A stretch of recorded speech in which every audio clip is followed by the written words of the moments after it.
Suman TV ప్రేక్షకులకు నమస్కారం.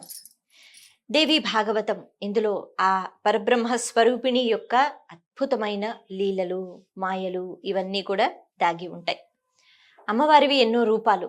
అయితే ఎన్ని రూపాలు ఉన్నా ప్రప్రథమంగా అమ్మవారు ఏం చేస్తూ ఉంటారు అంటే ప్రతి ఒక్క జీవిలో, ప్రతి ఒక్క పదార్థంలో కదలిక అన్నది ఏర్పాటు చేస్తూ ఉంటారు. ఆ కదలిక వల్ల ఒక చైతన్యం అన్నది వస్తుంది. ఉచిత IVF IUI కన్సల్టేషన్, ఉచిత అల్ట్రాసౌండ్ స్కాన్. 49 అంటే సంతానం, 49 అంటే సంతోషం. ఇప్పుడు కళ్ళు ఉన్నాయి, ముక్కు ఉంది, నోరు ఉంది. అయితే ఇవన్నీ ఉండటం వేరు, వీటిలో కదలికలు చైతన్యం ఉండి ఇవి పని చేయటం వేరు. అలా కళ్ళు ఉండి దృష్టి అనే శక్తి లేకపోతే మనం చూడలేము. కళ్ళు బయటికి కనిపిస్తూ ఉంటాయి, కానీ మన చూపు అన్నది ఉండదు. అలాగే వినికిడి అనేటప్పటికీ చెవులు కనిపిస్తే సరిపోదు కదా, ఆ శక్తి లోపల ఉంటేనే వినగలుగుతాం. ఇలా ప్రతి ఒక్క కదలికకు అమ్మవారు కారణము. ఇది పదే పదే మనం ఎందుకు చెప్పుకోవాలి అంటే, ఇలాంటి ఆలోచనతో ఉంటే ఇది అమ్మ ఇచ్చిన ప్రసాదము అనే భావనతో ప్రవర్తిస్తూ ఉంటాం. చాలా సందర్భాలలో నేనే కష్టపడ్డాను, ఇది నాది, ఇది నేను, ఈ రెండు మాటలు ఎక్కువగా మనం వాడుతూ ఉంటాం. దీనివల్ల ఏం నష్టము అంటే, మన మీద మనకి గౌరవం పెరగడం వాస్తవమే, అది ఉండాలి. మన మీద మనకి నమ్మకం ఖచ్చితంగా ఉండాలి. మనల్ని మనం నమ్మినంతగా ఇంకా ఎవరు నమ్మరు. మన పైన మనకి నమ్మకం ఉండాలి. మనం ఏదైనా సాధించగలము అనే ధైర్యం ఉండాలి. కానీ ఒక్కసారి ఈ నేను అనే భావనతో అహంకారం వచ్చిందా, అప్పుడు అవతల వాళ్ళలో ఎప్పుడూ కూడా మనము సంతోషం వాళ్ళు ఉండేటట్టుగా మనం ప్రవర్తించలేము. అలాగే వాళ్ళలో ఏదైనా గొప్ప విషయం ఉంటే దాన్ని చూసి మనం నేర్చుకోలేము. కారణం ఏమిటి అంటే, నేను గొప్పవాణ్ణి కదా, నేను అవతల వాళ్ళ దగ్గర ఏం నేర్చుకోవాలి అనే భావన కలుగుతూ ఉంటుంది. ఈ భావన ఎక్కువైపోతే విపరీతమైన అహంకారం కలుగుతుంది. ఈ అహంకారం ఎక్కువైపోతే అందరూ చాలా చిన్నగా కనిపిస్తూ ఉంటారు మనకి. అలా ఎవరు ఉండరుగా, పరమాత్మ అందరిలోనూ ఉంటారు. మనకి భగవంతుడు ఒక స్థాయిని ఇచ్చాడు, ఒక చక్కని ఉన్నత స్థానంలో మనల్ని తీసుకుని వెళ్ళి కూర్చోబెట్టారు అంటే దాన్ని సద్వినియోగం చేసుకోవాలి, కానీ అహంకారంతో ఉండకూడదు. ఇలాంటి ఆలోచనలతో కూడుకున్న శరీరము ప్రతి ఒక్కరికి ఉంటుందా? ఉండదు.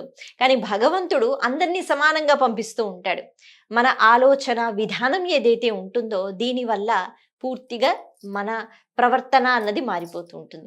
ఇలా మారకుండా సక్రమ మార్గంలోనే అందరూ ఆలోచిస్తూ ఉంటే ఇక వైరం అనే భావన ఎక్కడ ఉంటుంది? ఒకరిలో ఒకరు పరమాత్మను చూసుకుంటే నేను గొప్ప అనే భావన ఎక్కడ ఉంటుంది? ఈ మార్పు రావడం చాలా కష్టం. ఆ మార్పు తెచ్చే ప్రయత్నం నిత్యం మహర్షులు చెయ్యాలని, వాళ్ళు ఎప్పుడూ అలా ఉండిపోరు. కాబట్టి కొన్ని పురాణాలను, కొన్ని గ్రంథాలను అలాగే ఎప్పటికీ మనకి ఆస్తుల్లా ఇచ్చేశారనమాట. అంటే అది తరగని సంపద. తరగని సంపద. ఎందుకంటే ఒక 100 రూపాయలు ఉన్నాయి, 90 రూపాయలు ఖర్చు పెడితే 10 రూపాయలు మాత్రమే ఉంటుంది. కానీ ఈ గ్రంథాలు, ఈ పురాణాలలో దాగి ఉన్న విషయం ఏదైతే ఉందో అది ఎంత అంటే, భాగవతాన్ని నేను ఎన్నిసార్లు చదువుకున్నా మళ్ళీ ఇంకొకసారి చదువుకుంటే విశేషంగా జ్ఞానం పెరుగుతుందే కానీ దానివల్ల ఏది తరిగిపోతోంది అన్నది ఉండదు. నాలో జ్ఞానం పెరుగుతుంది, నా ప్రవర్తనలో మార్పు వస్తుంది. దీనివల్ల అవతల వాళ్ళను కూడా ఎంతో ఆనందాన్ని నేను చూడగలుగుతాను. నేను సక్రమంగా ప్రవర్తిస్తేనే కదా అవతల వాళ్ళు ఆనందంగా ఉంటారు. నేను దుష్ప్రవర్తనతో ఉంటే అవతల వాళ్ళకి కూడా నా వల్ల కష్టాలు వస్తాయి. ఇన్ని దాగి ఉంటాయి. బట్టి మహర్షులు ఎంతో కష్టపడి కలియుగం వస్తోంది. ఆ యుగంలా కాదు కదా, ఆయా యుగాలలో ధర్మము అన్నది చాలా నిలబడుతూ ఉండేది. ఒక మాట ఇచ్చారంటే రాక్షసులు కూడా ఇది నా మాట అని అంటే, అయ్యో మాట ఇచ్చాను కదా అని రాక్షసులైనా కూడా మాట తప్పేవారు కాదు.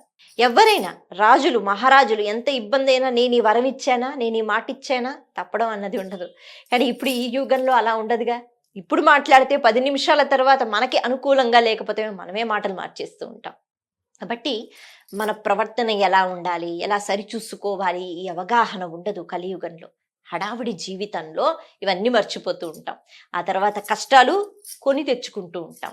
మన దుష్ప్రవర్తనతో అవతల వాళ్ళని ఇబ్బంది పెడుతూ ఉంటాం. ఇలా జరగకుండా ఉండాలి అంటే సాధన చెయ్యాలి. అంత సమయం ఎవరికి ఉంది? లేచిన దగ్గర నుంచి పడుకునేంత వరకు మనకి బోల్డని పనులుంటాయి. మనం ప్రత్యేకంగా ఒక గురువు గారి దగ్గరికి వెళ్ళి, గురువు గారు చెప్పండి ఏమైనా మంచి విషయాలు మేము వింటాం అనేది ఎక్కడా ఉండదు, ఎవరికీ అంత సమయం ఉండదు. అంటే ఇలాంటి కథలు విన్నప్పుడు, అంటే దేవి భాగవతం, లేకపోతే భాగవతం, రామాయణం, ఈ కథలు మనకు తెలుసు, మళ్ళీ ఎందుకు వినటము, తెలుసు రాముడి భార్య సీత అంటే కాదు కదా. ప్రతి ఒక్క సందర్భంలో ఎలా వాళ్ళు ప్రవర్తించారు, ఇలా ప్రవర్తిస్తే ఇలా పతనం అయిపోయారు, ఇలా ప్రవర్తిస్తే ఇలా ఉన్నత స్థానానికి వెళ్ళారు, కాబట్టి ఇప్పుడు నేను ఏ దశలో ఉన్నాను, నేను ఎలా ఉండాలి అన్నది మనం నేర్చుకోగలుగుతాం. వేదవ్యాసుల వారు ఈ విభజన అన్నది చేసి ఊరుకోకుండా, అంటే వేద విభజన 18 పురాణాలు రచించవలసిన అవసరం లేదు, ఒక్క పురాణం అందిస్తే సరిపోతుంది. కానీ అలా కాదు కదా, వివిధ రూపాలలో భగవంతుని యొక్క అనుగ్రహం ఇలా ఉంటుంది. భగవంతుడు ఎప్పుడు ఏదో ఒక రూపంలో సహాయపడుతూ ఉంటాడు, మనం అందుకోవాలి. సహాయాన్ని తీసుకోవడానికి మనం సిద్ధంగా ఉండాలి అంటే సర్వస్వ శరణాగతి చెయ్యాలి. నేనే గొప్పవాణ్ణి అని అనుకుంటే మనం ఎందుకు సహాయం తీసుకుంటాం? ఈ వివరణ అంతా చక్కగా చెప్పాలి అంటే భగవంతుని యొక్క లీలలు తెలుసుకోవాలి, అంతే కదా. మనం ఏదైనా వస్తువు కొనుక్కోవాలన్నా ఇది చాలా బాగుందని ఒక నలుగురు చెప్తే అందరూ బాగుందంటున్నారు కాబట్టి ఈ వస్తువు నేను కొనుక్కుంటాను అని ఒక అభిప్రాయానికి వస్తాం. అలా భగవంతుని యొక్క లీలలు ఎంత అద్భుతంగా మనం వింటూ ఉంటే, ఎన్నిసార్లు వింటూ ఉంటే, చెవిన పడుతూ ఉంటే అంత అద్భుతంగా అమ్మవారి యొక్క అనుగ్రహం ఇలా ఉందా అని తెలుసుకుంటే కృతజ్ఞత భావన వస్తుంది. అలా వచ్చినట్లయితే జీవితం అద్భుతంగా ఉంటుంది. ఇవన్నీ విషయాలు ఒక్కసారి వింటే అర్థం కావు, కొంచెం అయోమయంగా ఉంటూ ఉంటాయి.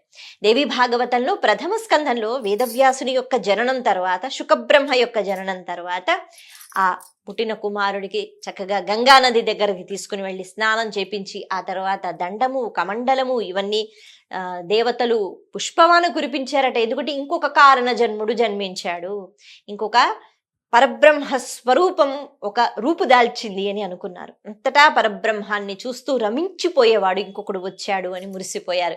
వాళ్ళ కోసం కాదుగా, ఆ లోకాల కోసం కాదు, మన కోసమే. ఎందుకంటే అలాంటి వాళ్ళు ఉంటేనే. అందుకే పరీక్షిత్తు మహారాజు ఆయన ఎంతగానో బాధపడుతున్నారు, ఆయనకి శాపం వచ్చింది, పాము కాటుతో ఆయన 7 రోజుల్లో చనిపోతారు. మరి ఈ ఆలోచనతో ఉన్నప్పుడు శుకబ్రహ్మ వచ్చి ఆయనకి భాగవతం, శ్రీకృష్ణ పరమాత్మ యొక్క అద్భుతమైన లీలలు, వాటి వర్ణన ఇదంతా భాగవతంలో ఉంది. కాబట్టి 7 రోజుల్లోనే ఆయన చనిపోతాడు అనే శాపం ఉంటుంది. అందుకే చక్కగా కూర్చుని 7 రోజుల్లోనూ పరమాత్మ యొక్క అద్భుతమైన లీలలు చెప్తే పరీక్షిత్తు విని విని విని చక్కగా మోక్షాన్ని పొందాడు. అందుకే 9 భక్తి మార్గాలలో శ్రవణం ఒకటి, అంటే వినడం కూడా ఒక పూజే, అది కూడా ఒక భక్తి మార్గం. ఆ భక్తి మార్గంతో తరించిపోయాడు. ఆ 7 రోజులు ఈ భాగవత శ్రవణం అన్నది చేసి శుకబ్రహ్మ చెప్తుంటే విని ఆ తర్వాత ఉత్తమ లోకాలకు వెళ్ళిపోయారు పరీక్షిత్తు మహారాజు. ఇలా కొంతమంది మహాపురుషులు రావాలి.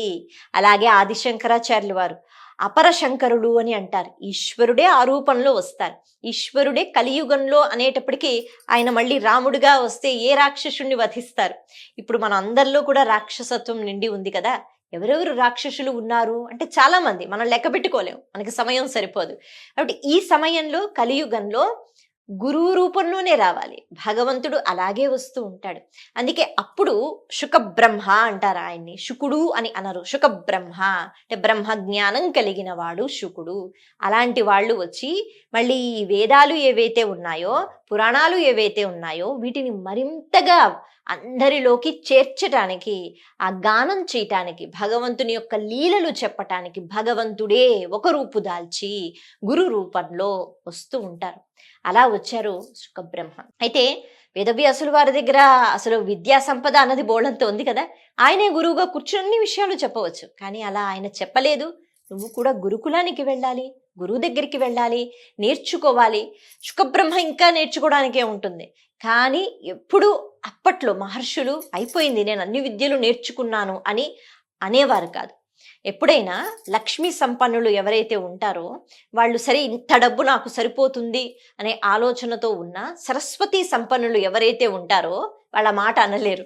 ఎందుకంటే విద్యకి ఇంత అని ఉండదు, అసలు ఆ కోశాగారంలో బోళ్ళంత ఉంటుందట. మనం ఎంత చదువుకున్నా, మనం ఎన్ని తెలుసుకున్నా అమాత్రంగా తెలుసుకున్నాం అని అనిపిస్తూ ఉంటుందన్నమాట.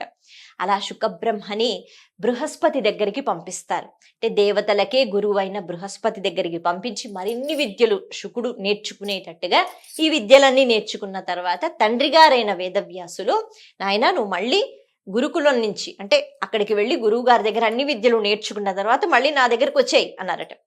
సరే అని చెప్పి విద్యలన్నీ నేర్చుకున్నారు శుకబ్రహ్మ. మళ్ళీ ఆయన తండ్రి గారి దగ్గరికి వచ్చారు. ఇప్పుడు తండ్రికి వ్యామోహము, అంటే పుత్రుడు కలిగాడు, ఆ పుత్రుడు ఇప్పుడు ప్రయోజకుడయ్యాడు, మరిన్ని విద్యలు నేర్చుకున్నాడు అంటూ, నాయన ఇప్పుడు నువ్వు గృహస్థాశ్రమం కూడా స్వీకరించు, గృహస్థాశ్రమంలో కూడా ఉంటూ తరించిపోవచ్చు కదా, అందుకని నువ్వు వివాహం చేసుకో, చక్కగా నువ్వు గృహస్థాశ్రమంలో ఉంటూ నీ ప్రయాణం ఇంకా కొనసాగించన్నారట. అంటే ఆయన విషయానికి వచ్చేటప్పటికి ఆయనకి భార్య వద్దు, సంసారం వద్దు, ఆ ఇల్లు వద్దు, ఆ సంసార బాధ్యతలు వద్దు. కానీ కొడుకు పుట్టిన తర్వాత కొడుకు గురించి మాత్రం ఇప్పుడు ఈ వ్యామోహము అన్నది కదా. అంటే ఇలా ఎందుకు కలుగుతుంది? వేదవ్యాసులకు కూడా ఇలా కలుగుతుందా అంటే ఇది మనకి ఒక గుణపాఠం లాంటిది. చాలా సందర్భాలలో మనకున్న శక్తులు ఏవైతే ఉన్నాయో, మనకున్న జ్ఞానం ఏదైతే ఉందో అది జాగ్రత్తగా మనం వాటిని కాపాడుకుంటూ మనం సద్వినియోగం చేసుకుంటున్నా ఎక్కడో ఒక తెలియని వ్యామోహం, ఒక ఆకర్షణ, బాహ్య ప్రపంచం అంతా ఆకర్షణే కదా, ఎక్కడో మనం ఆకర్షితులమై అలా ఉండిపోతాం. ఆ అవకాశాలు ఎక్కువ ఉంటాయి. ఇది కూడా చెప్తోంది దేవి భాగవతం మనకి. అంత చక్కగా అన్ని పురాణాలు ఇవన్నీ అందించిన వేదవ్యాసుల వారికి కూడా వ్యామోహము, మమకారము వచ్చేయట. ఒకానొక సందర్భంలో శుకబ్రహ్మను వివాహం చేసుకో, గృహస్థాశ్రమం స్వీకరించు, ఇక్కడే ఉండు నా కళ్ళ ముందు అని అంటున్నారు. అప్పుడు శుకబ్రహ్మ కూడా వైరాగ్యంతో కూడుకున్న బ్రహ్మర్షి కాబట్టి ఆయన తిరిగి తండ్రి గారికి ఏం చెప్తున్నారు, ఎంతో అద్భుతంగా ఉంటుంది వాళ్ళిద్దరి యొక్క సంవాదం, వాళ్ళు మాట్లాడుకోవడం. మరి ఆ సంవాదంలోంచి మనం ఏం నేర్చుకోవాలి? సరేలే అప్పుడెప్పుడో ఏదో యుగంలో తండ్రి కొడుకులు మాట్లాడుకుంటే మనకేమిటి అని మనం అనుకోవడానికి లేదు. ఖచ్చితంగా ఇది మనకి ఉపయోగం. అంటే వాళ్ళు ఏం మాట్లాడుకున్నారు, శుకబ్రహ్మ ఏ నిర్ణయం తీసుకున్నారు, వేదవ్యాసుల వారు ఆ తర్వాత ఏం చేశారు, ఇవన్నీ కూడా దేవి భాగవతంలోనే ప్రథమ స్కందంలో వస్తాయి. వీటి గురించి తర్వాత ఎపిసోడ్లో మనం మాట్లాడుకుందాం.